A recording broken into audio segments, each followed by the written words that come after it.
Welcome again. Good morning. And today we are in our 6th morning gathering.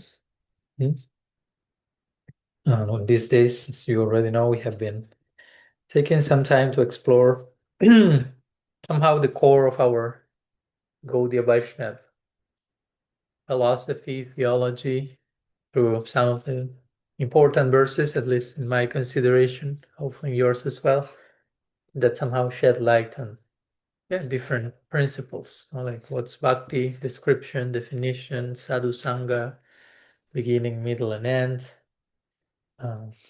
What else we talked about? You remind me now. Guru-disciple relationship, context of sadhu sangha, bhakti. And yesterday? No.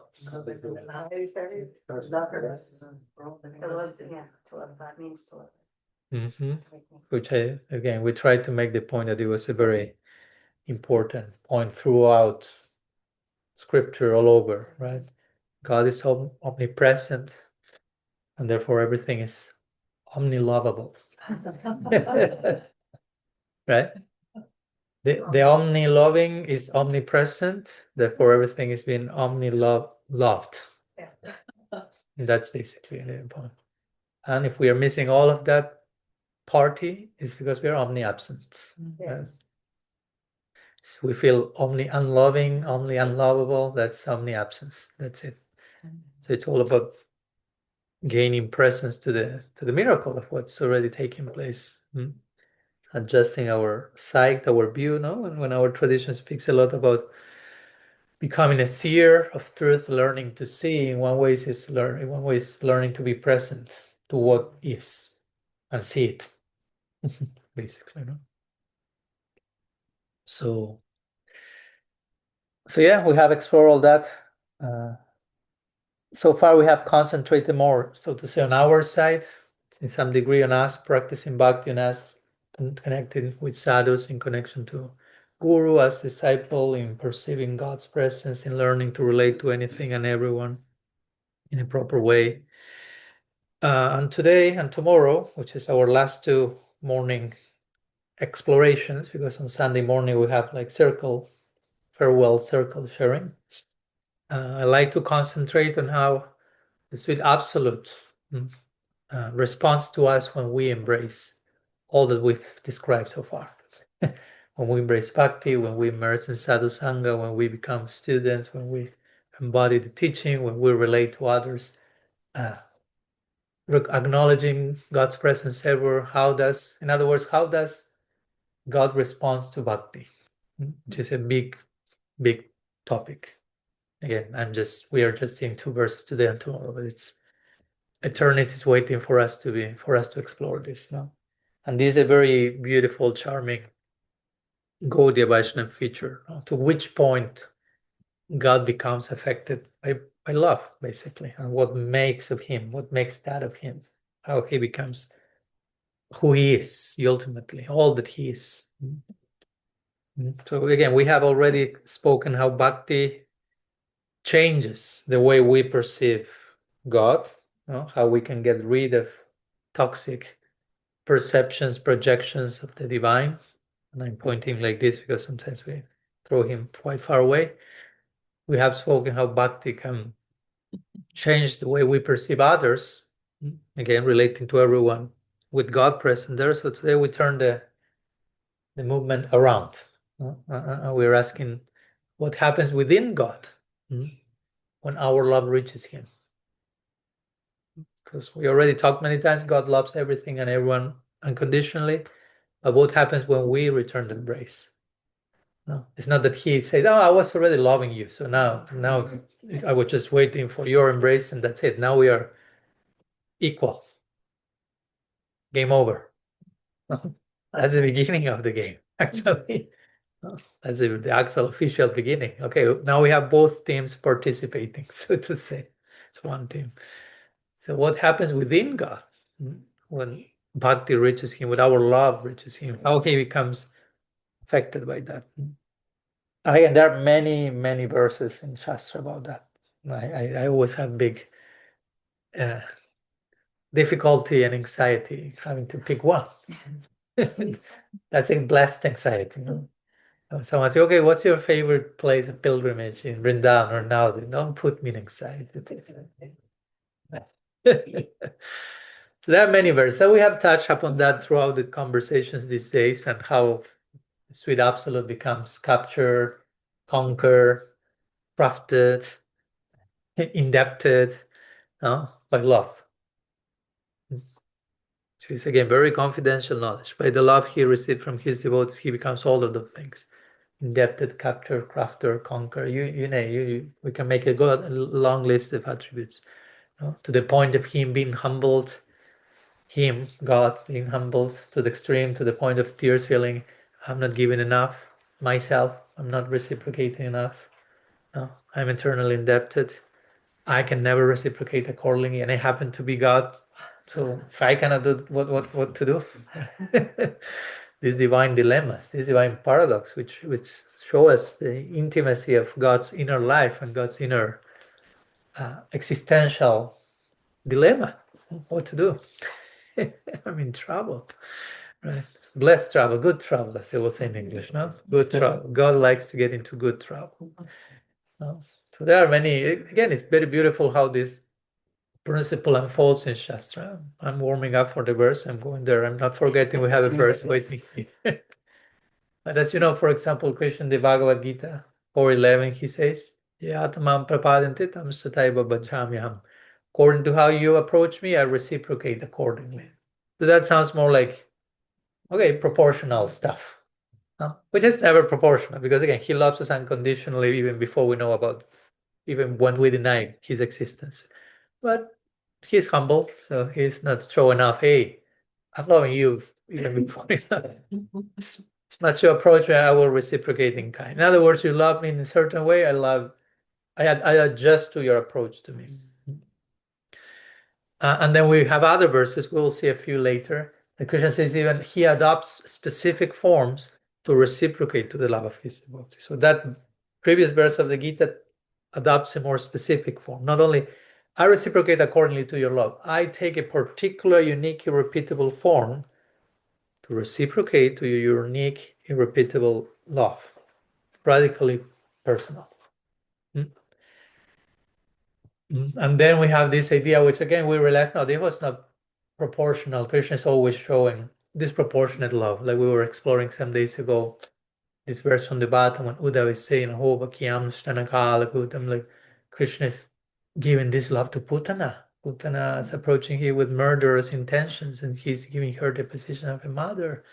And again, there was some previous reason, but still the reason is unreasonable. It doesn't match so we get these statements then, like actually whatever he's giving, even if you're approaching one way or another, is utter disproportionate from his side to ours. And then you push step further, and again we have Brahma then saying, oh, you gave so much disproportionate love to Putana who want to kill you, how will you reciprocate to the Brajavasis who love you so madly? And now Krishna is the perspective turned the other way around, like, oh, their love for me is disproportionate because they only love me extremely, and I have so many devotees and I love all of them, but I'm like kind of divided in so many directions, but they have one pointedness to me. Their love for me is disproportionate. So now he's asking that question. Well, he's no longer, I'm loving everyone disproportionately. He's saying, I'm being loved disproportionately. And then we get to the Bhagavatam, to the peak of the Rasa Lila. Krishna saying when he reappears after he disappeared from Rasa Lila, after the Gopi sang Gopi Gita, he said, Napariham niravatya samjunam. Say, I cannot repay back your love. Now remember, the first verse I quoted in this sequence was Krishna Gita saying, according to how you approach, I reciprocate. After all, a few things happen in between, Krishna saying, I cannot reciprocate. I'm indebted eternally. And that's somehow the beginning of Gaur Lila. That's another porta, a beautiful one. But in that verse of the Bhagavatam, proper reciprocation is cancelled. And rather than thinking of God is loving us disproportionately, which is true. At the same time, he is subjectively, personally feeling is disproportionate in the other direction. They are loving me disproportionate to such a degree that not only I cannot repay back, I do not even know how much is the debt. Because I can know, okay, it's $5 million, I will never pay back. And it's so much that I cannot, the calculator machine explodes when I try to make put the number. It's like, there's no number for that. Infinity. So I cannot reciprocate. And then we have all these verses that start to poetically describe an indebted God, a conquered God, but and say Jita Jita Piso Piasi Tristiloki. The one who is a Jita, unconquerable, becomes Jita, conquered. Starts to bring all this like contrast. The one who is never captured becomes tied by Yashoda's love, and brings all these ideas, right? The one who is supremely independent, first verse of the Bhagavatam, Swarat, Aham Bhakta Parad, Hiyashra Tantra. I'm not independent, Krishna says. I'm totally under control of my. So all these multiple contradictions that are perfectly reconciled in love and in God. Or God himself again saying, I'm trying, I know I'm eternally indebted and I'm trying to give myself and I'm trying to give him, still I feel I'm not giving enough. And one verse of Brihad-bhagavatamrita, not this one that we'll be see today, there's this phrase, Swadhana atriptam, which means after Krishna Swa gives his own being, dhana, in charity to his devotees, atriptam, he feels dissatisfied, feeling I'm not giving enough. No, still not enough. And then we have this verse from the Bhagavatam that we shared the other day, that Krishna said, Anubrajamyaham nityam pujayetri angrerenuvihi. I follow into the footsteps of my devotees and I try to get their foot dust, hoping to be purified from the fault of not being able to reciprocate accordingly. I perpetually, nityam pujayet, anubrajamyaham nityam. Perpetually I am following after the foot dust of my devotees so I can be purified from the sin of not being able to repay back their love accordingly. That's his eternal condition. Right? But there is a clear progression here from I reciprocate accordingly to I perpetually follow after your footsteps to get that dust to be purified from my debt and failure to reciprocate accordingly. Confessing at the end, full reciprocation is impossible. So one says gradually love exceeds the language of equivalence. And of course, the paradox is that not only God feels like that. It's not like Krishna says that, and they will say, "Yeah, you're right. You're indebted to us." They are feeling exactly the same. So everyone is feeling the same. That's the paradox of love makes everyone a debtor, so to say. It's the highest wealth, and nobody can totally purchase it. So everyone becomes a debtor. So all this, we're preparing the ground for this verse, an important one. So these verses that I just described, as you can see, they're not describing a static absolute, like unmovable, unmoved, completely self-satisfied, unchanging, anything. Only observing devotion, witnessing thing, you're blessed. That's it. But a deeply, fully relational God that is touched by affection, affected to an extreme degree. To an extreme degree. So that's a very, as we talked some days ago, Raja Vidya, Raja Guhyam. Remember, we said Bhakti is the king of knowledge and the king of secrets. Because all this stuff is super confidential. We cannot even make that up if we sit by ourselves and, okay, I'll try to make up a cool story about God and something that nobody's, it's beyond imagination. It's transrational. It can only be received by revelation. It's not something we can make up as humans. It's not like a nice human storytelling.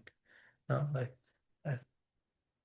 so, and of course, each of the verses that I just referred to, all of them could have been included in the series this week, and maybe now you're hating me for not having included them. The ones I just referred to, because all of them are beautiful. We don't have time for that. but somehow we are trying to include them and honor them and put them in the context of what we will be sharing today, which is a unique verse from the Brihad-bhagavatamrita of Sanatana Goswami, which is a work which has many beautiful verses. Again, that's a struggle to pick just one. But this one is, I would say, it's my favorite on the Brihad-bhagavatamrita. But again, then you may share a few others like, well, that also. But this is kind of because of many things it says, as we all say, right? But before going to the verse, just a few words about the book, Brihad-bhagavatamrita, which means Brihad means big, Bhagavatam means Bhagavatam, and Amrita means eternal nectar, immortal nectar of the great Bhagavatam. As we say, all the books of the Goswamis are extended chapters of the Bhagavatam. No, they're not different from the Bhagavatam. When someone thinks Srimad-Bhagavatam is only this book, and then comes the books of the Goswami, we say, no, that's also the Bhagavatam. The natural extension. They are extracting all that lies in between the lines of the verses of the official Bhagavatam. The Goswamis are turning that and showing. They have written commentaries on the Bhagavatam. Sanatana Goswami wrote a commentary on the 10th canto of the Bhagavatam, but it was not enough. So he had to write Brihad-bhagavatamrita. And then it was not enough, and he wrote a commentary to his own book. Which may sound narcissistic from a wrong perspective, like you comment on your own book. I mean, like you're too full of yourself. And it was more like, okay, there's so much more to say. I already wrote the verse, let's comment on the verse. And generally we hear people commenting on others' books. Commentary to the Bhagavatam by Vishwanath Chakravarti, commenting on your own book. That's a very interesting feature of this, like, holy dissatisfaction is something else, have to say. So Brihad-bhagavatamrita actually is the first from among the Goswamis literature, which is, there's a lot. This is the first book. They're the first Gaudiya Vaishnava work in terms of Goswami Grantha. So that's kind of somehow sets the tone for what Goswami literature is about. Sanatana Goswami is kind of the elder of the Goswamis. And it's the first one, so it's setting the tone in many ways. As we know, one of them is a beautiful depiction of theological cross-pollination, of Gopakumar traveling and meeting so many varieties of devotees with their own faith, and he's not rejecting anyone, not being on a sectarian tour, canceling everyone, trying to convert everyone, and eventually bore conquer and taking over the world, and everyone became a Sakha, like he had the aspiration. He met everyone, he got nourished. For some time he stayed. He was like, and eventually continuing to fulfill his longing in Vrindavan as a friend of Krishna. But appreciating all the different religions, literally, that he finds in his way. So that's first important point that Brihad-bhagavatamrita makes. First book of the Goswami, first book in one sense of the Gaudiya Sampradaya. That's what Gaudiya Sampradaya is about, among other things. The main attainment of Gopakumar was Sakhya-rasa, which also is an important point in the sense that sometimes Gaudiya Vaishnavas, some become a little racist in the context of rasa. Only Manjari Bhav is the real thing, only Madhurya Rasa. Everyone else is lower. There must be may have made some aparat, and that's why they were demoted, and they cannot belong to the higher thing. And for Sanatana Goswami is showing someone not going for Manjari Bhav, but going for Sakhya, saying that's a possibility among other possibilities. So let's keep our heads and our hearts open. So many of these points are very, very open. So anyhow, many interesting points regarding Brihad-bhagavatamrita. I don't want to stay there. We'll go to the verse that we want to explore today, which again speaks about how the sweet absolute feels for his devotees, from a very unique perspective, and in a very unique articulation, in a very unique way of putting it. So the verse says, Visheshato nagarasi karasya swaramatadi swagunapavadhai apekshaniya paramapriyasa kashtaparasri bhagavatva simma. It's Brihad-bhagavatamrita 228. No? Second canto of second volume, fourth chapter, verse 228. And the translation that we are sharing says, "It is especially remarkable that Sri Krishna, the crown jewel of consummate lovers, may set aside his self-satisfaction and all his other inherent qualities, yet he can never relinquish his disposition to come under the loving control of his dear devotees. Indeed, he graciously welcomes their sway as supremely desirable and dear. This is the highest summit, the ultimate limit of his godhood."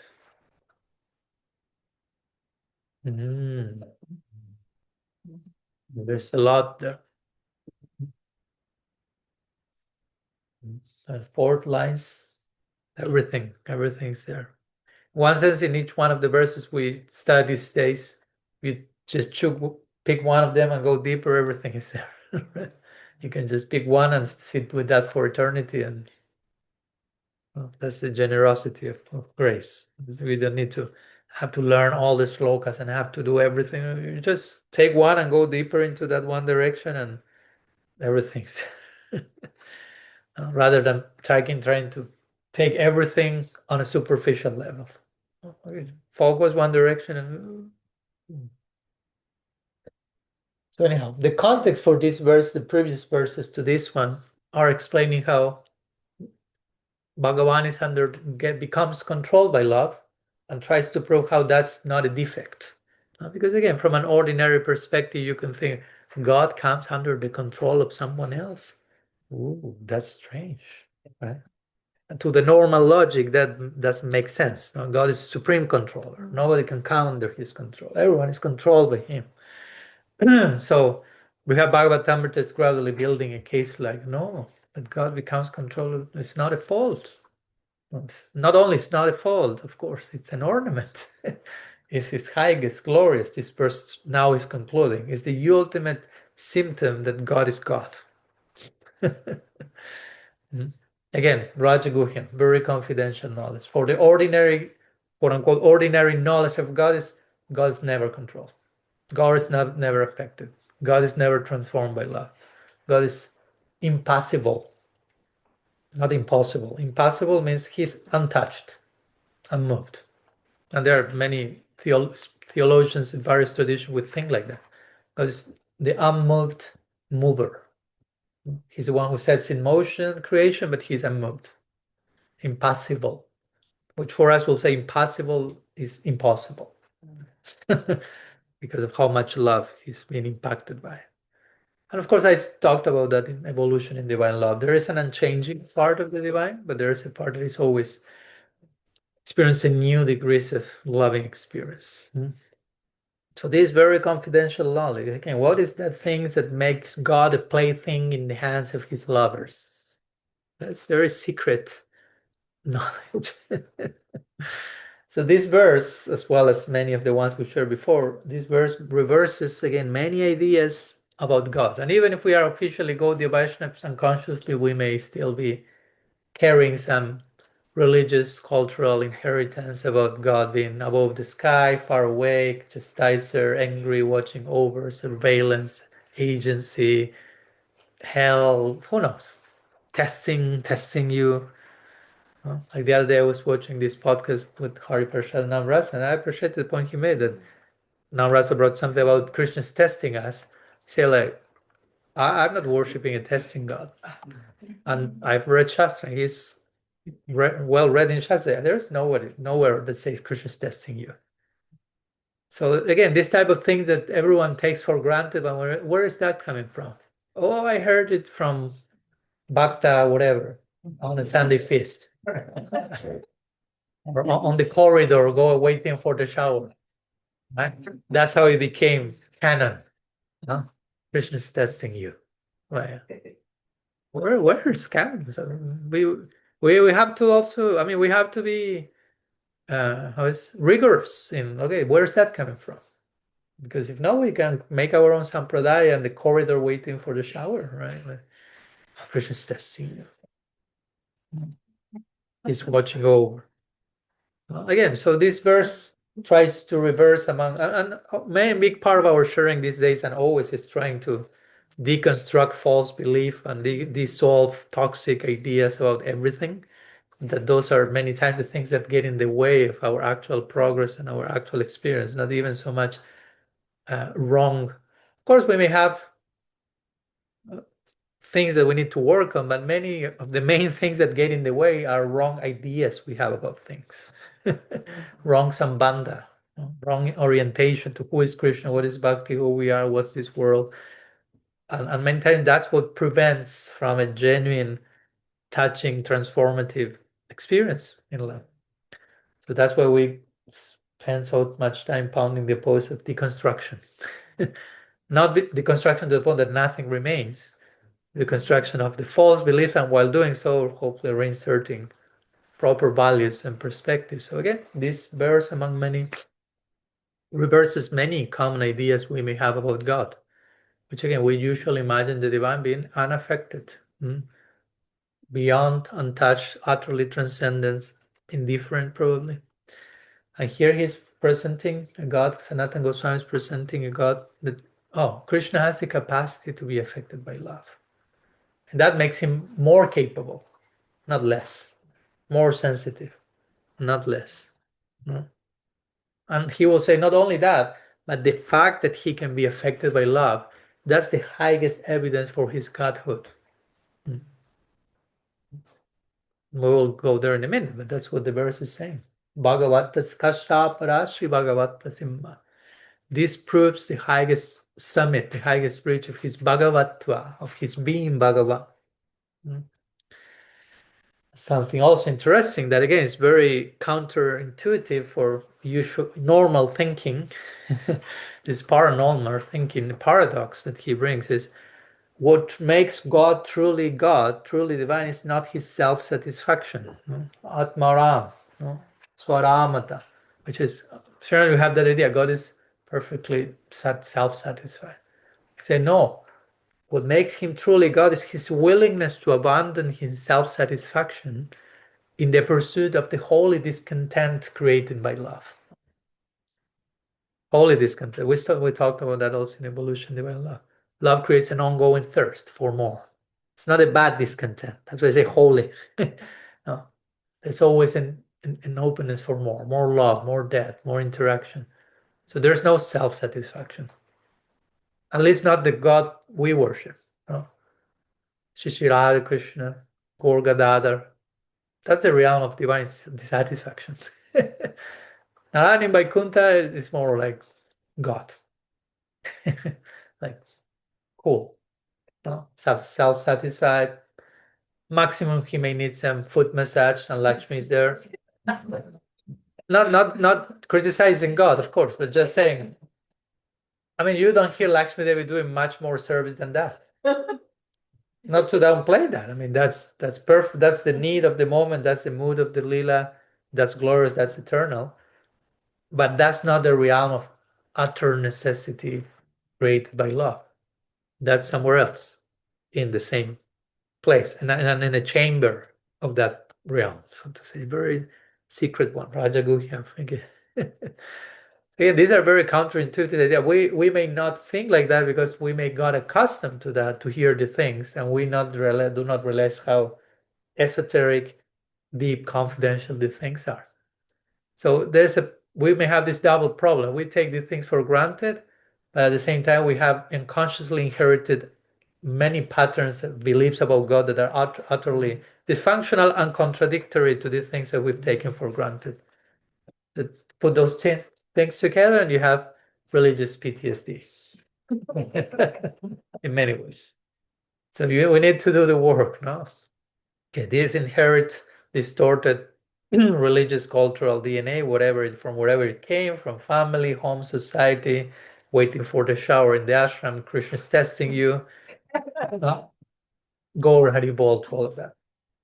Gaur Haribol. And then seeing what we have received in the tradition for what it is, for the wonder that it is. Not again to develop any superiority complex or anything, but even by objective comparison, this is pretty high and confidential tips. So we have to be humbled and say, wow, such a gift. So again, Sanatana Goswami is saying here, God's main defining feature is not self-satisfied, is that he's willing to throw self-satisfaction out of the window to run after the perpetual thirst created by love and remain in that state forever. That's the ultimate limit of his godhood. When you play out godhood, that's what it takes. It takes you to a place where you reach a point that God becomes so much God, so to say. These are words, right? But when you play out the ultimate limit of godhood, the paradox is that God starts to lose sight that he's God in the absorption of love. So in summary, before unpacking, here Sanatana Goswami is saying Krishna can set aside his main self, his most famous known God is most famously known as self-satisfied. He's willing to set aside that, which again could be the most defining attribute of God. He's setting aside that, which implies, again, becoming supremely dissatisfied in divine love to the point of losing sight of his own godhood, because that's Krishna in Vrindavan. He forgot his God. Everyone forgot his God.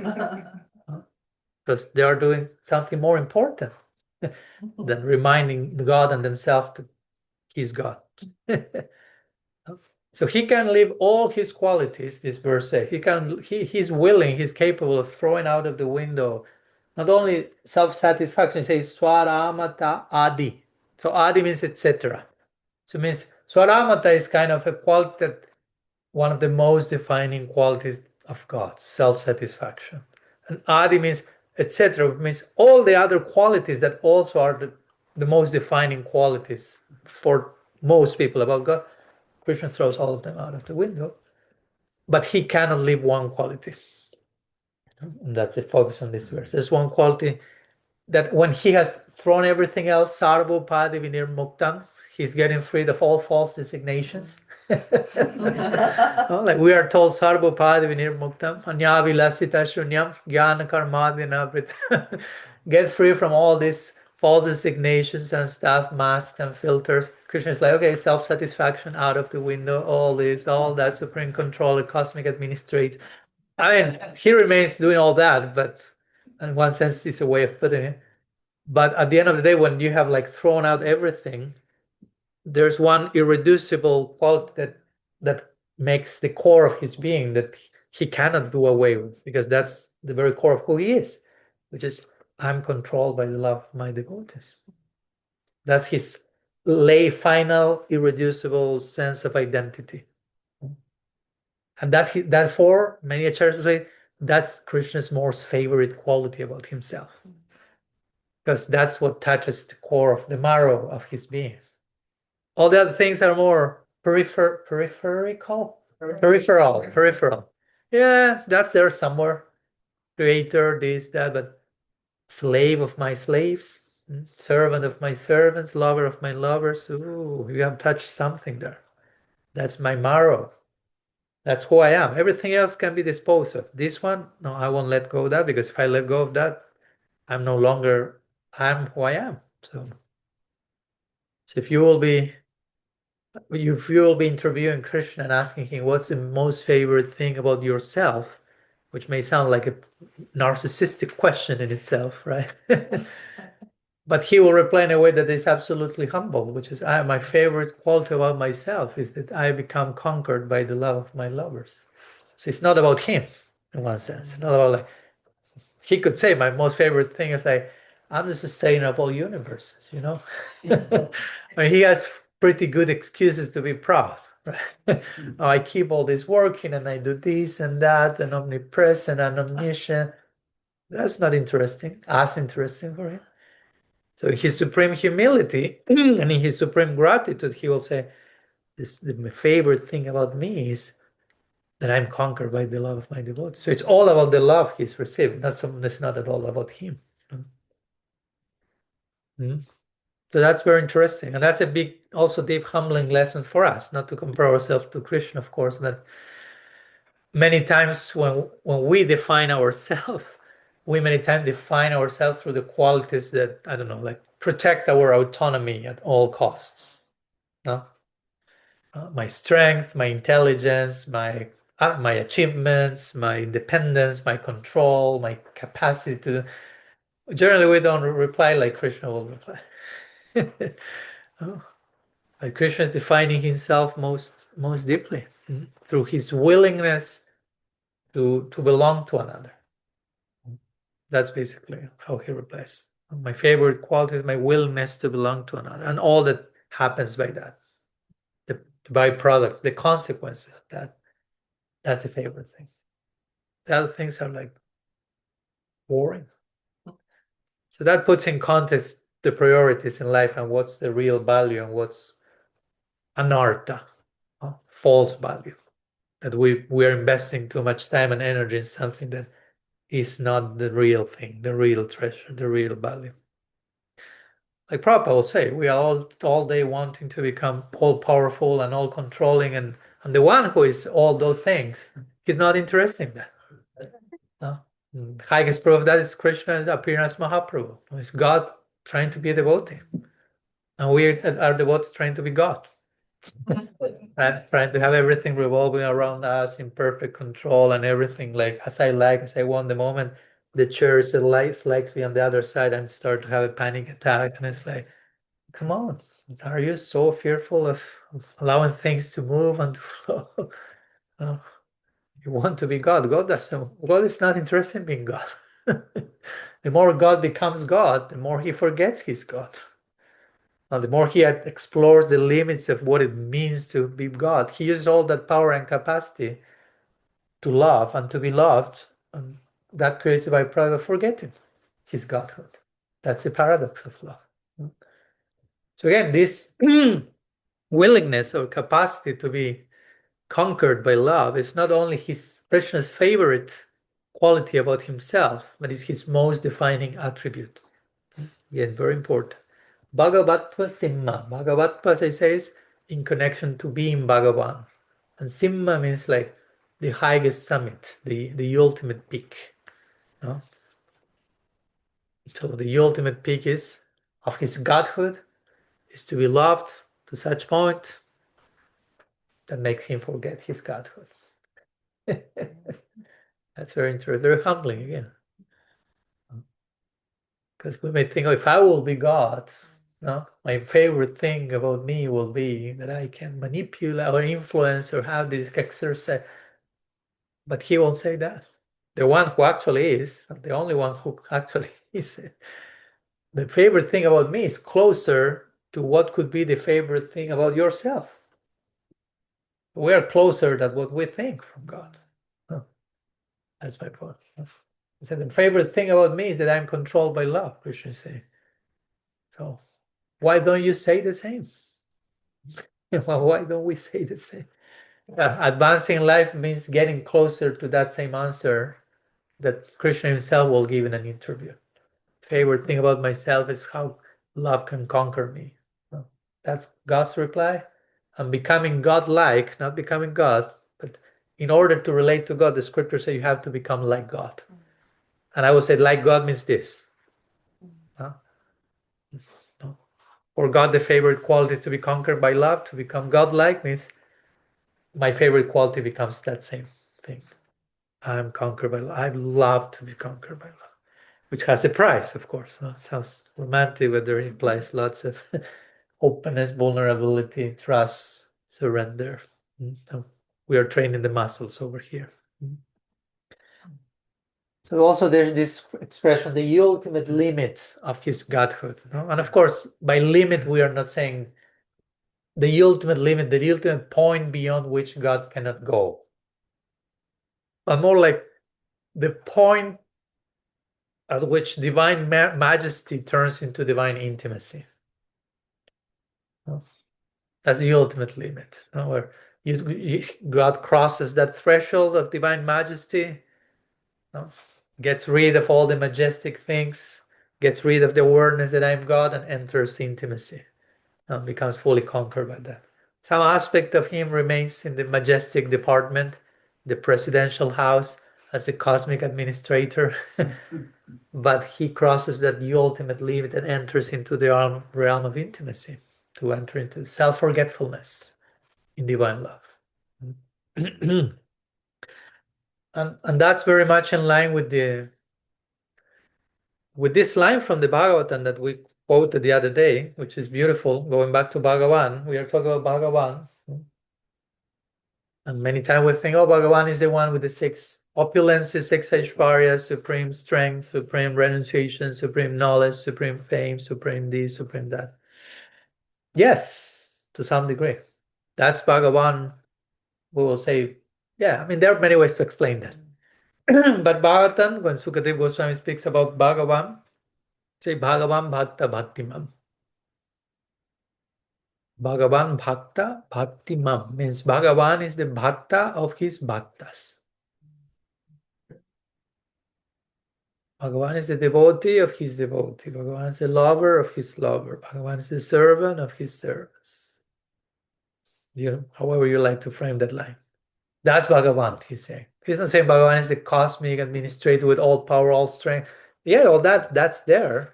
But that's not the ultimate face of Bhagavan. The ultimate face of Bhagavan that we are seeing here is Bhagavan Bhakta Bhaktimam.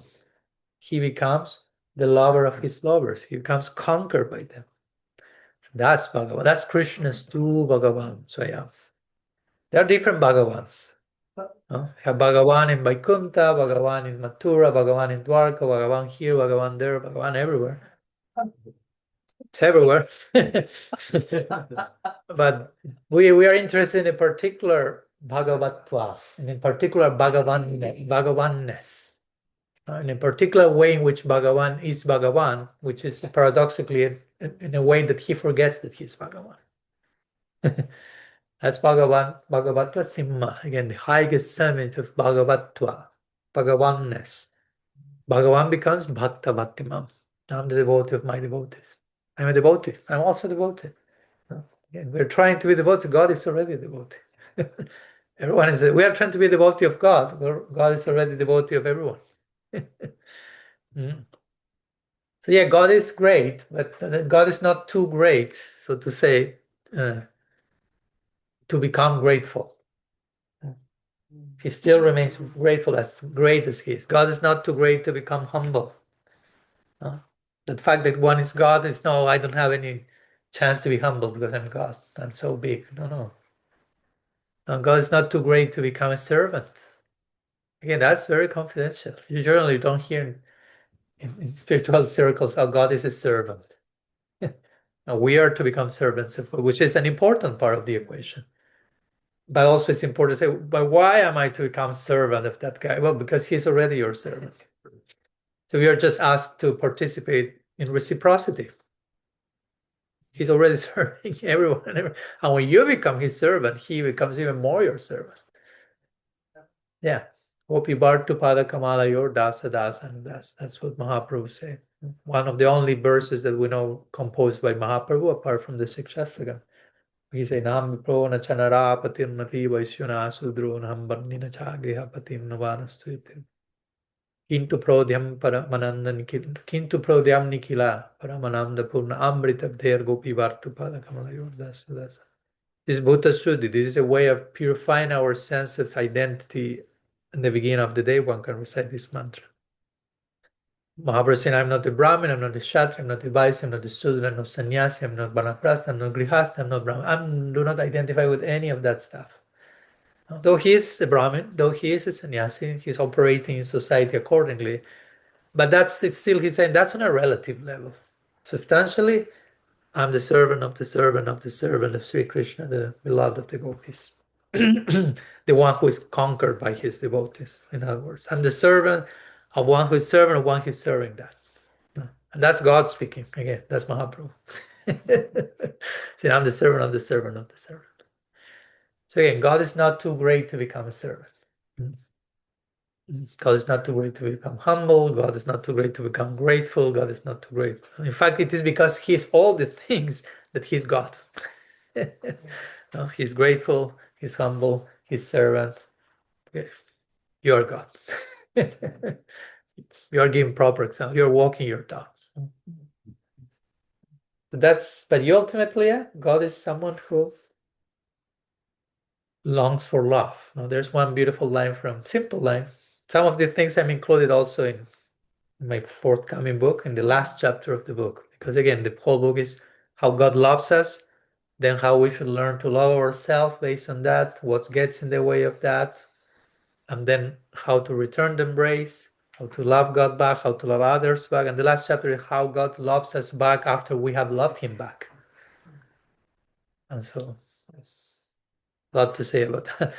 And there's one line from Henry Nouwen, Christian author, mystic. He will say, the unfathomable mystery of God is that God is a lover who wants to be loved. So again, I'm sure in other traditions, just also for us not to feel too much of a superiority complex. Right? Only us say these things. So we say that in our own way, and we like that way, and here that's why we are here. It's not that it's absolutely foreign to any other people. So he will say, the unfathomable mystery, Raja Guhyam, the king of all secrets, the unfathomable mystery of God. God is mysterious in itself. You can call God the mystery in itself. But what's the mystery of the mystery, the unfathomable one? Is that he's a lover who wants to be loved. No? He's a lover means he's loving already. He wants to be loved. No? He's longing. Not he wants like, I want to be loved, but he longs for that, for each heart.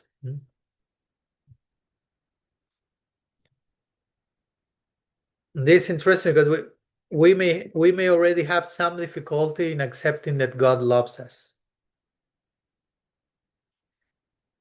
But it may be even more difficult to conceive that God longs to receive our love.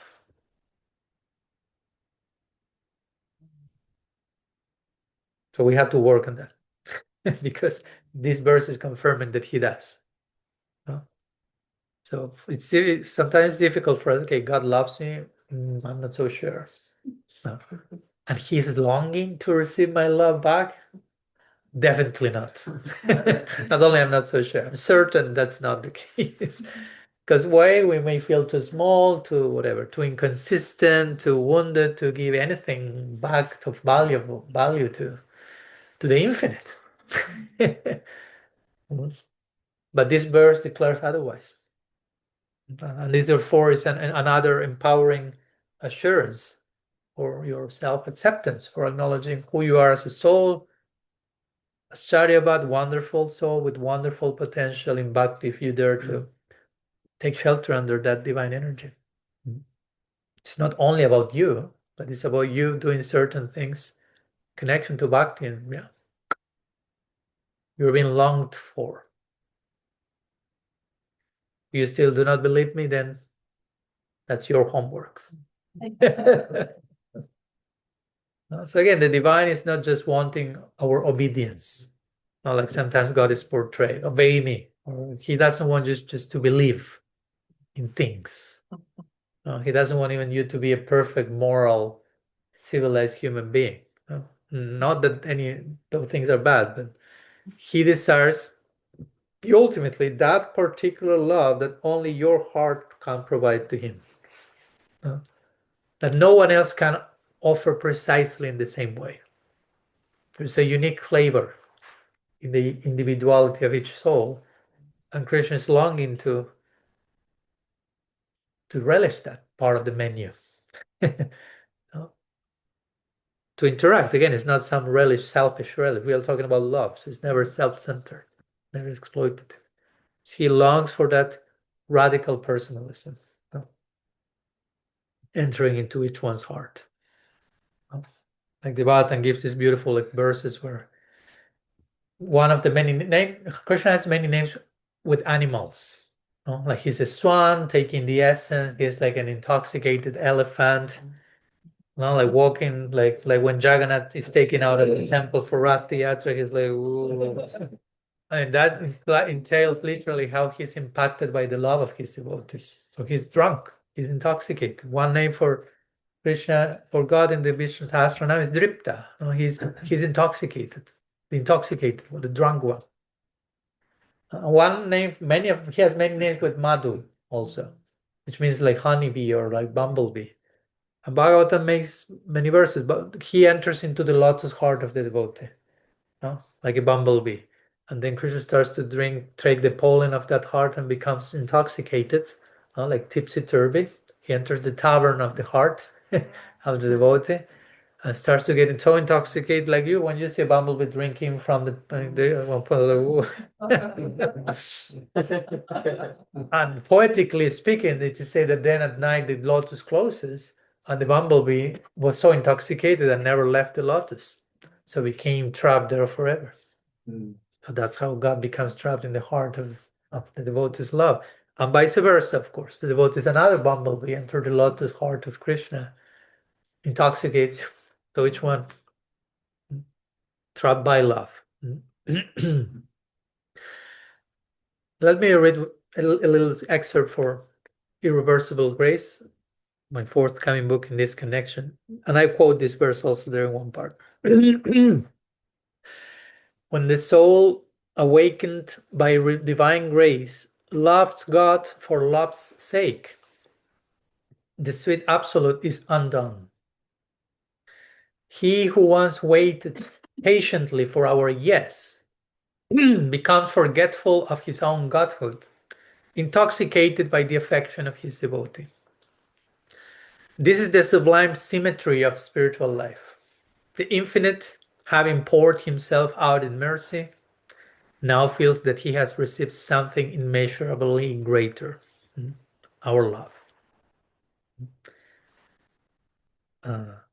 So again, God starts to behave toward us, toward the devotee, as a devotee, again, as a devotee of the devotee. I'm always reminded of this beautiful exchange between Sri Gauranga Dev and Sanatana Goswami, the author of this book. So he had personalized first-hand experience with Bhagavan to then write things like this. Because at one point, as you may remember, Sanatana Goswami received this, how to say, sores in his body. It was so the sores were oozing with different substances. And Mahaprabhu will go embrace Sanatana Goswami. And Sanatana Goswami was, please don't touch me. He was feeling so bad about that. Like, I'm so polluted and with all this stuff, and you're coming, you see me and you run and embrace me. Why you're doing that? And Sanatana Goswami was really like, why you're doing that? Are you like playing a trick on me? You want to trigger me? You want to traumatize me more than what I am so far, so to say? And Mahaprabhu is saying, I'm touching you to purify myself. That was Mahaprabhu, God's reply. I'm touching your body, which externally will have been considered totally impure because of the source. Mahaprabhu said, I'm touching that body to purify myself. And then Mahaprabhu tells him, continues to further explain. He says to Sanatana Goswami, seeing you is the perfection of my eyes. Touching your feet is the perfection of my touch. Glorifying your qualities is the true activity of my tongue. Again, this is God praising his devotee, not the other way around. Right? Which of course we sometimes may pray in that same way, but now we have the reversal. So at that moment, it's impossible to say who is God and who is the devotee, because both are devotees, devoted to the It's interesting how love makes the usual language of superiority, inferiority, it makes it inadequate. No longer works. We need another language altogether. And this exchange between Mahaprabhu and Sanatana Goswami, again, based on that, Sanatana Goswami is revealing things like this now. So these exchanges challenge the assumption of like that spiritual hierarchy or like divine grace moves only in one direction, right?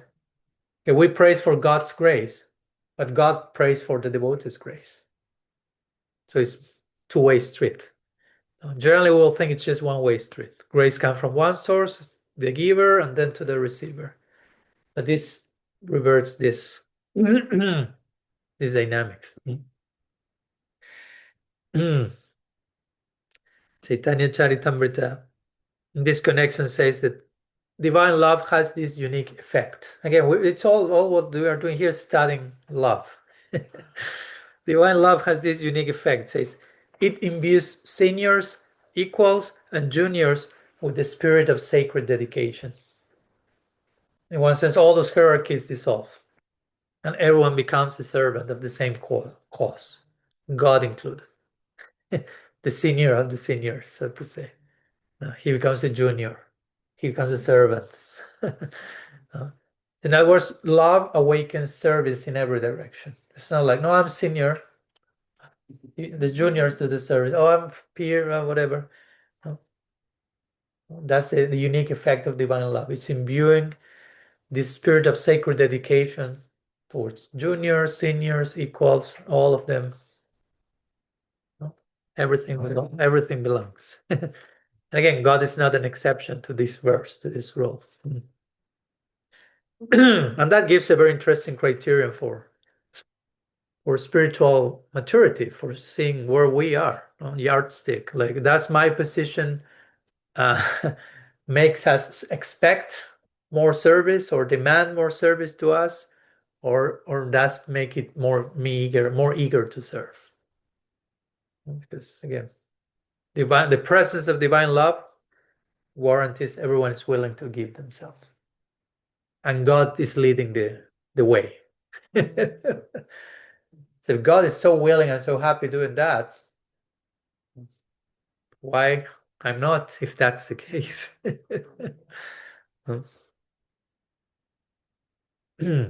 Just one little.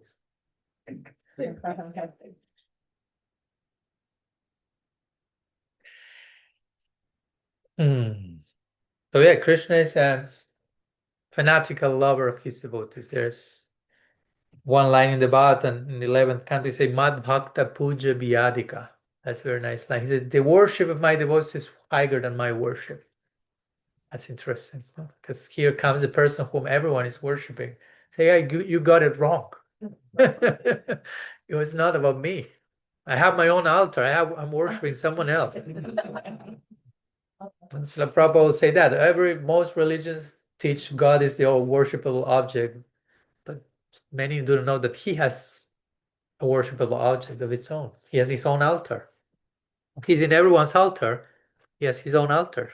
Mad Bhakta Puja Vyadika. The worship, the adoration of my devotees is superior to my worship. In my opinion, Krishna is saying, in my opinion, you see what you concluded. In my opinion, for me personally, that's the highest worship. That's the famous verse that Shiva speaks to Parvati, right? Aradhananam sarvisham Vishnu aradhanam param tasmat paratanam devi taidiyanam samarchanam. Of all the types of worship, the worship of Vishnu is the highest. So Parvati is like, oops, I'm worshiping Shiva. I'm in the wrong camp. He say tasmat paratanam devi. But however, higher than even higher than that is the worship of those who are beloved by Vishnu. Oh, so Parvati said, like, I'm in. Shiva is Vaishnavanam Jatasam. So here we have Krishna emphasizing, insisting, his devotees, my lovers, are to be honored more than myself. That's why in our tradition we have this idea of Vaishnava Seva also. And also that's a way that prevents devotion just from escaping into private transcendence. I'm just worshiping God. I don't have anything to do with all these guys over here. But Krishna's worshiping all these guys over here. Right? So how we treat God, as we were talking yesterday, right? How we treat God becomes reflected in how we treat everyone else. Becomes inseparable. How we worship God, how we worship his devotees, and how we worship everyone by extension, because in potential everyone is devotee. And God sees us according to our brightest potential. So in His eyes, everyone is already a devotee. So we should treat everyone accordingly.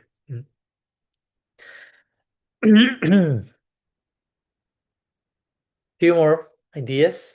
Don't forget, we are here, right? With all this verse. We're like pariprashnena. We are exploring the verse from circumambulating from different angles and directions. Jiva Goswami says in his Priti Sandarbha, many things he says. That's his longest Sandarbha, but there are many beautiful things. And his treatise about Priti, about Prem. Priti is a word for divine love. Say this sweet absolute, he says Krishna, I say the sweet absolute, lives not only for his own pleasure. Again, Atmaram means that. Atmaram means he who derives Ram, pleasure, from his own Atma, self-satisfied. So the sweet absolute does not live only for his own pleasure, but only for the happiness of his devotees. So, and again, in us, there may be some trigger like, you live only for the happiness of someone else. That's codependency. Right? Oh, that's unhealthy self-erasure. And we are not promoting that. But we are saying God is doing that. So again, in divine love, and that's why we may need to take time to understand the proper way of doing that. But in divine love, self-giving and personal fulfillment are not competitors. Because again, there's no more separate agenda. There's no, okay, now is my time for self-giving, and there's my time for what I want for me. Gradually in sadhana, we realize the highest possible self-interest is actually in dedicating myself to love. But we still do not believe that, because lifetimes of thinking otherwise is a gradual alignment of that point. As Bhagavatam says, Jayatma suprasidati. When you engage in bhakti, relentless bhakti, uncontainable bhakti, Jayatma suprasidati, your soul attains complete fulfillment. So your best personal interest lies in self-forgetfulness in divine love. But in the beginning, it doesn't make sense to our head. So still we think, yeah, I'm a devotee, but I also need to secure this stuff for me. And it's like, still you have this idea for me as an island. And that's the cause of your headache, of your trouble. So gradually we awake to this reality. Oh, giving myself in service and fulfillment are not competitors. And therefore, Krishna is leading the way. With that, Krishna discovers his own deepest happiness precisely in the happiness of his devotee. And again, he's God. Again, he could be Atmaram. He could say, I can't derive happiness from my own self. I'm fine. I can sit self-satisfied. There's that side of the divine. That's not the main one for it, but that is completely self-satisfied. But on top of that, he's deriving a greater happiness in the exchange of hearts. So that's a lesson for us. That's why Krishna says, that's another beautiful, that's not Krishna actually, well, that's Krishna. It's Vishnu, no? Bhagavan Narayan from Vaikuntha in the Bhagavatam, in the 9th canto, in these beautiful 6 prayers that begin with Aham Bhakta Paradino, Yasatan Tribad Vijay. He's telling to Durvasa Muni, remember the story? Durvasa Muni wants to kill Ambarish Maharaj, and the Sudarshan chakra is like burning his tail all over the world, and eventually he comes to Bhagavan Vishnu to beg forgiveness. He's like, I cannot do anything. You've messed up with my devotee. You have to. I'm dependent on them. You come to me like if I'm like their boss. I'm their slave. That's how he starts to speak. Like Ham Bhakta Paradino, yes, Satantrivada. I'm the devotee of my devotee. Have not the least independence. Durvasa Muni is like, what? What's going on? There are 6 verses. That's another retreat we could do. We did that study in the past. It's recorded.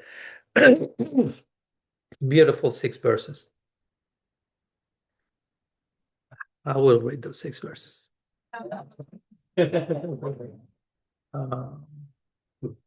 Let's see, I have to find them. Oh, sorry. I'll read them directly in English, of course, just not to make it so long, but these are beautiful verses. Okay, come on. Okay, I'm getting into trouble here. 9, 3.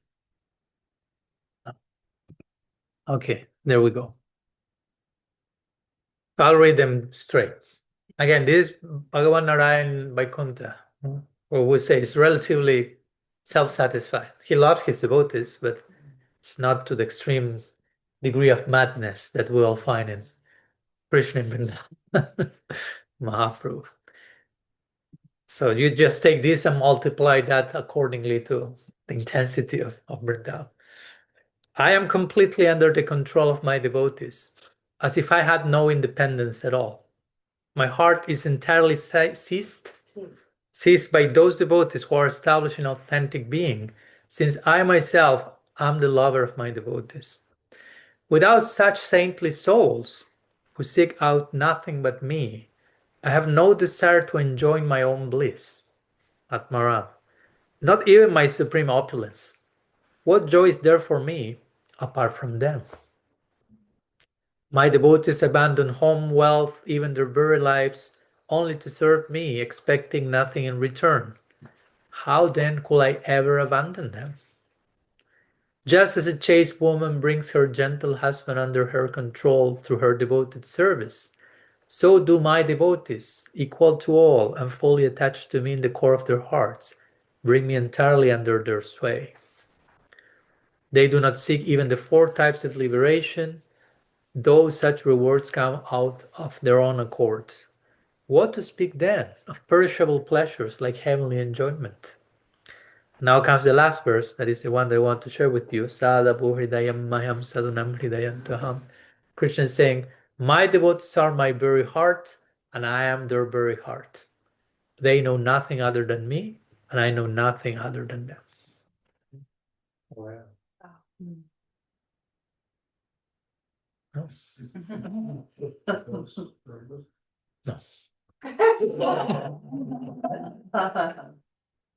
So that's verse number, chapter 9, Canto 9, chapter 4, verses 63 to 68. Yeah, those are beautiful verses to learn by heart or recite on daily basis or whatever. That's beautiful meditation. So again, this whole series concludes with that line where Bhagavan said, my devotees are my heart, I'm their heart. They know nothing apart from me, I know nothing apart from them. Tadatmya, like melting, merging of hearts.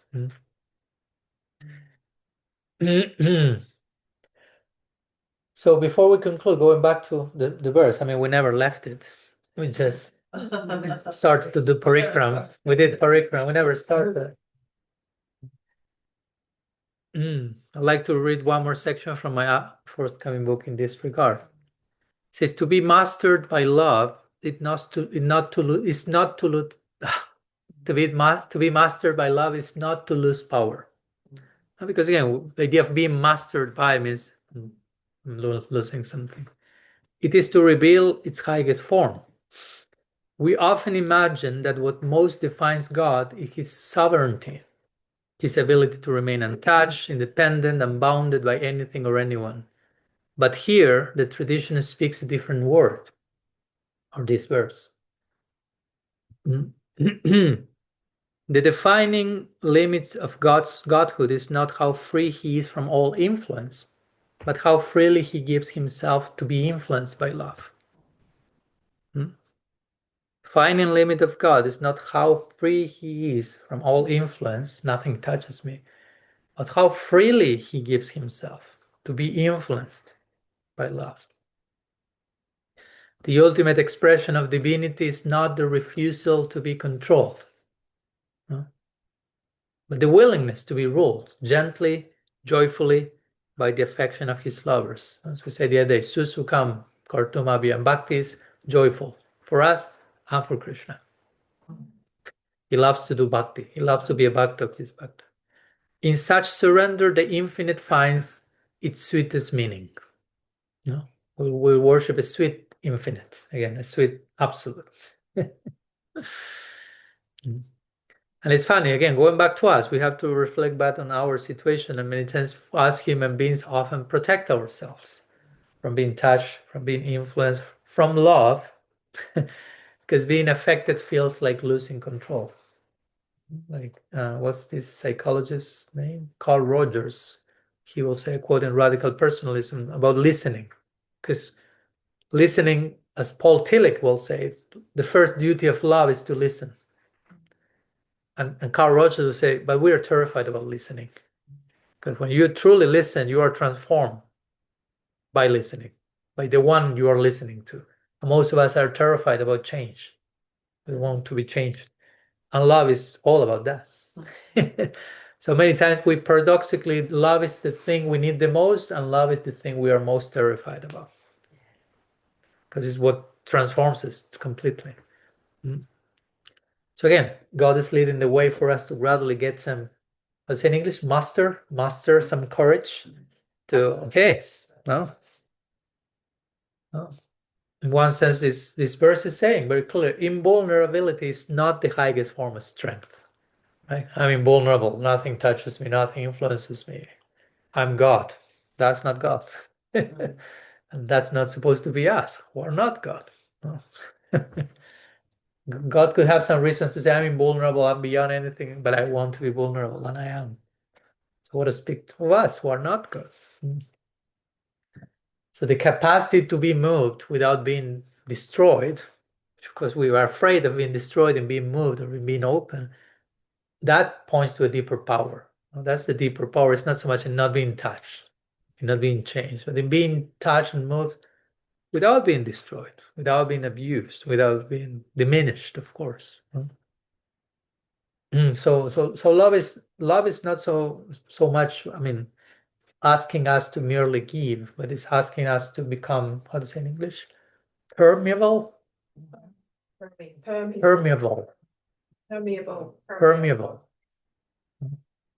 Porous. Sorry, I'm practicing my English. To allow the reality of the other to modify my plans, my ideas, my feelings, my priorities, my own understanding of myself. That's a huge one to release. How you see, how you look at yourself, how willing you are to release that aversion, that idea of yourself by contact with another. That's the price for love. You have to allow yourself to be permeable, permeated, porous, affected, influenced in a positive way.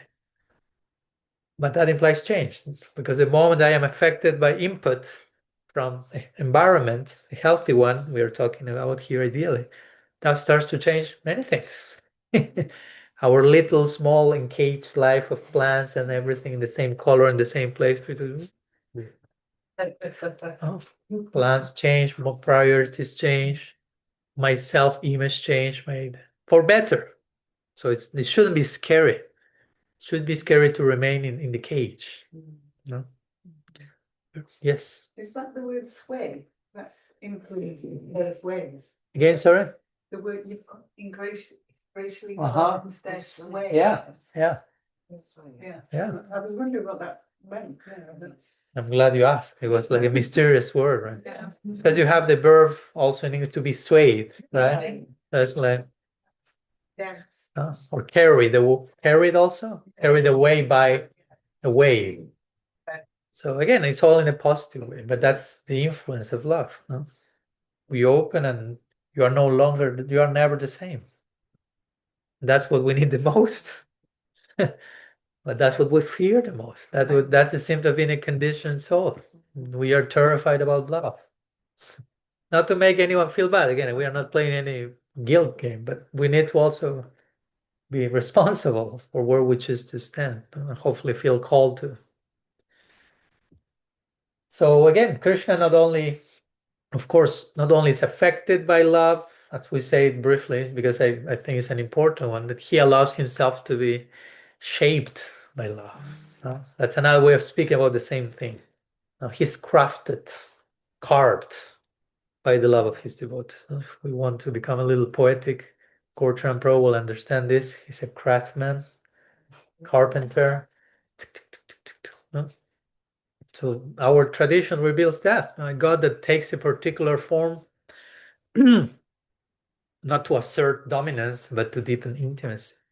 According to the unique flavor of love in one's heart, Bhagavana takes a unique carved form, irrepeatable. It's not that there's only one Bhagavan Narayan, there's not only one Bhagavan Krishna.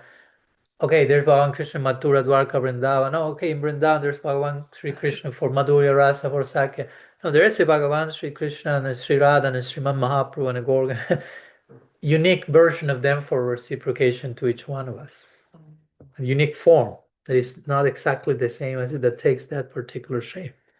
Because again, Bhagavatam says many times, Bhagavan assumes transcendental forms to fulfill the desires of his devotees.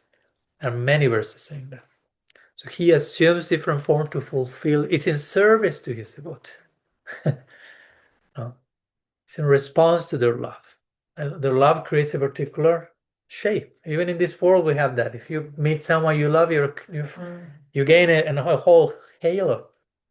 And your color changes, and if you're terrified to death, you'll take a different shape. To some degree, you can do that. What to speak of your whole form and body is spiritual. It's made of love. It's made of emotions. That will be like...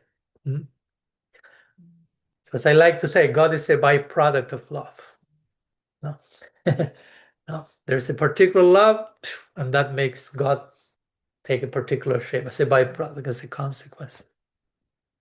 And of course, this doesn't mean that, just to be clear, that God's essential nature is unstable, so to say. And we need to be concerned about that. I have enough with my own instability, or that devotees are manipulating God, like to take one shape and the other, and like it's not the point. It's that God's unchanging nature is relational. God is unchanging because God is love. That doesn't change. It's unchanging. But that unchangingness is relational. And that relationality creates newer waves and expression. So he eternally possesses, that's unchanging. He eternally possesses the freedom and desire to respond uniquely to each heart, to each form of love. So that's unchanging. And there are different ways in our tradition that's been depicted. And one nice way to make the point clear, and that's very interesting, to which degree God is crafted and affected and carved out of love. In the Rasa Lila, how love is leaving an imprint upon God's complexion. Because Krishna's complexion is known as Sham, which is like sapphire color, so to say.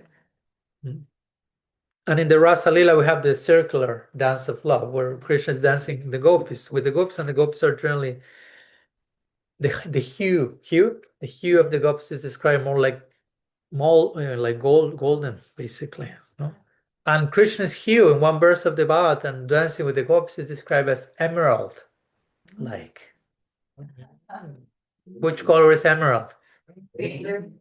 How you get green? By mixing which two colors? So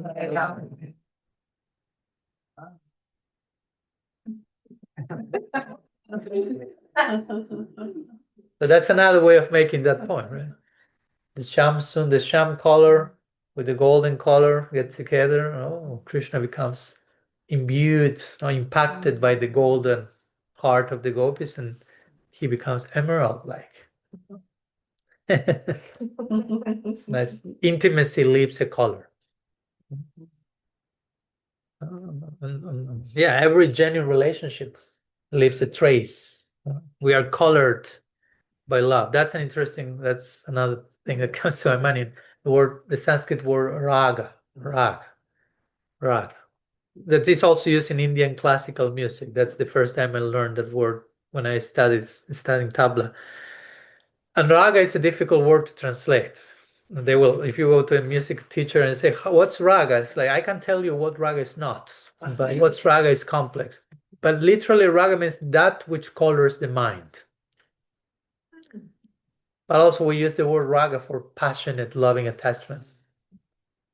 So in connection to what I just said, passionate, loving attachment colors the mind, colors Krishna's body, everything. Oh, so beautiful connection. And in this connection, there's this verse from Chaitanya Charitamrita, which says, as the servant is transformed by the qualities of the master or God, in this case, God is transformed by the qualities of the servant. So again, it's always mutual. It's not like, oh, Krishna is influencing me, affecting me. He's being affected as well. He's willing to be affected. Again, in ordinary relationships, generally, we may want generally to influence the other person. That's how it works in this world. I want to influence you without being changed myself, right? And unconsciously, sometimes we approach relationship from that place. I don't want to be influenced by you, but if there's a chance, I'll try to put my seed of influence over them. But we see here, divine reciprocity shows a very different picture, right? Real love allows transformation to move in both directions. And both parts are willing to participate in that. No? Again, in a relationship in which one person must change, that's not relationship. No. How you call that? Dictatorship? Right? So anyhow, this verse is ultimately inviting us to reconsider again, who is God? No? To reconsider how we think of God, even how we think of ourselves as aspirant bhaktas in connection to God, and what can we offer in the relationship? No? Again, is perfection the ability to remain untouched, or shall we redefine perfection? No? Or is real perfection the freedom to be deeply affected without ceasing to be myself? No? We will say that's true perfection. The ability to be touched, affected without ceasing to be myself, without losing myself. As we talked before, impassibility. No. There's one example that I mentioned in my book regarding that. Again, for still in case you still hone this idea, okay, God is beyond everything, he's unaffected. And therefore we follow in that example. Sometimes we really want to be unaffected. And that's the high good thing, to have an impassible God. So there is one example that I'm sharing from, anyhow. Yeah, that was, I think, Pranagopika, your Gurudev's thesis, PhD thesis. He's speaking about impossibility. And he was the example of different elements. Now, there's someone reciting English poetry, and there's a glass of water, there is a mosquito, there is a dog, there's a non-English speaker, there's an English speaker that is untouched by poetry, and there's an English speaker touched by poetry, sensitive to poetry. And someone is reciting English poetry. So the glass of water remains impassible. The mosquito may perceive some frequency. The dog may perceive a little bit more of vibration and emotional content, a little bit. The non-English speaker will perceive much more, but still he doesn't speak English, so it's like he cannot fully capture what's going on. Then the one who speaks English gets even more, but it's one who is untouched by poetry. A fortunate condition. And then we have the one who speaks English and appreciates poetry. So that person will be even more enriched by the experience. But that's the person who is the most affected. So the example is, okay, if you say that God is impassible, untouched, then he's a glass of water. Is that the highest? Or is the one who is most profoundly transformed and affected? Right? So as God is that, we also want to, again, become God-like in that sense, as we were talking today. So just making full circle, as we say today, the sweet absolute is already loving us unconditionally. And then when we dare to return the embrace and hopefully embrace, love him back, them back, equally unconditionally or unconditionally to some degree, then he will return the embrace again even more unconditionally. And what's that? What's that return? What's that reward? Again, we are not here for the reward, but still scriptures sing about that. Now there's a nice, just to conclude, a nice line from the Bible that says, eye has not seen, ear has not heard what God has prepared for those who love him without counting the cost. We as Gaudians may say, well, we will reply, at least a glimpse of that, eye has not seen, ear has not heard, but a glimpse of that is given to us in verses such as the one we are studying today. How this with absolute returns the embrace to those who dare to love him, how he dares to love them. So anyhow, few reflections that I want to share with you today. And actually, I want to share something more, but I won't, because I will repress myself because that's another class. Because a few years ago, not 2 years, more than 2 years ago, I wrote 2 articles called Beyond Atmaram. Some of you may have read them. They are in my website. You can put Beyond Atmaram. We can share them in our WhatsApp group today. Each one of them is 3 pages, so they're not so long. Starting with the Atmaram verse of the Bhagavatam, famous Atmaram verse, which is very connected to this, which speaks about leaving Atmaram aside. But in that case, it was Sukadeva Goswami, right? Sukadeva was Atmaram, self-satisfying. He left that to listen to the Bhagavatam. But that verse also can be read to apply Atmaram to Bhagavan, as we are talking today. And he's throwing his Atmaram from the window, out of the window, pursuing something else. So it's an exploration of that. It's too much for today. I don't want to open. But I'm mentioning it. We are sharing the articles. And for those who are watching the lecture, if you would like to read them, is my website. You put Beyond Atmaram, part 1, part 2. But it's a further reflection that it's not all around this verse, but it almost concludes with this verse, which in one sense, this verse could also, reading between the lines, can point to Mahaprabhu as well.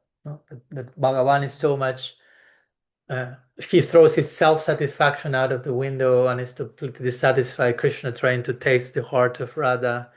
And again, as it says, he's controlled by his devotees. Okay, who is the highest devotee from Radha? And Krishna is so controlled by that. He's accepting that, welcoming that on the highest limb. Anyhow, that's as much of a trailer as I can give from about those arguments.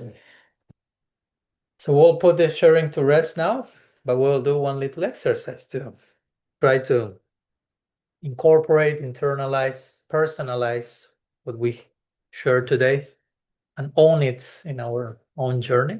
So I'll read the prompts as usual. Will be 3 prompts, 2 minutes each in groups of 3. I will name the groups in a moment. So we'll try to make it again personalized.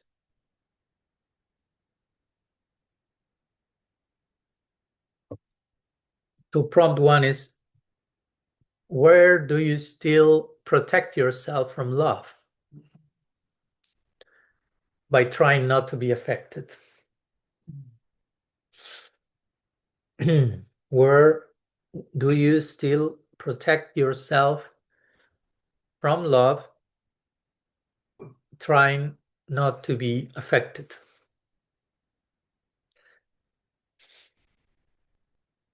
Sorry, I'm throwing you into the fire right with prompt 1. Safe space, I hope. The second one is, how does it affect you? How does it affect you to imagine that Krishna allows your love to change him? How does it affect you to imagine that Krishna allows your love to change him?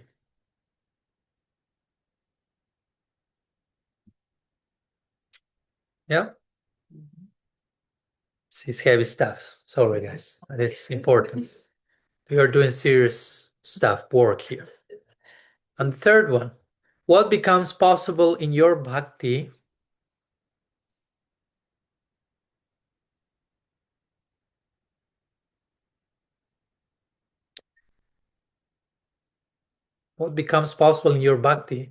when you trust that your particular love truly matters to Krishna?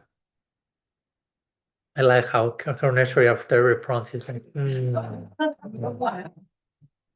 Thank you. Confirmation that the prompt will work. What becomes possible in your bhakti when you trust that your particular love truly matters to Krishna?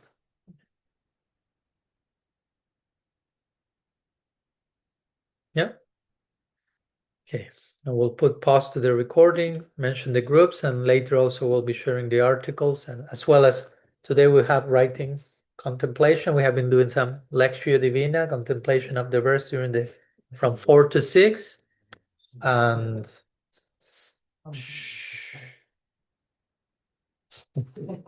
then some 30 minutes of group sharing again before the evening sharing circle. Lots of sharing today. Brihad-bhagavatamrita ki jaya. Srila Sanatana Goswami ki jaya. Gaur Pramanam.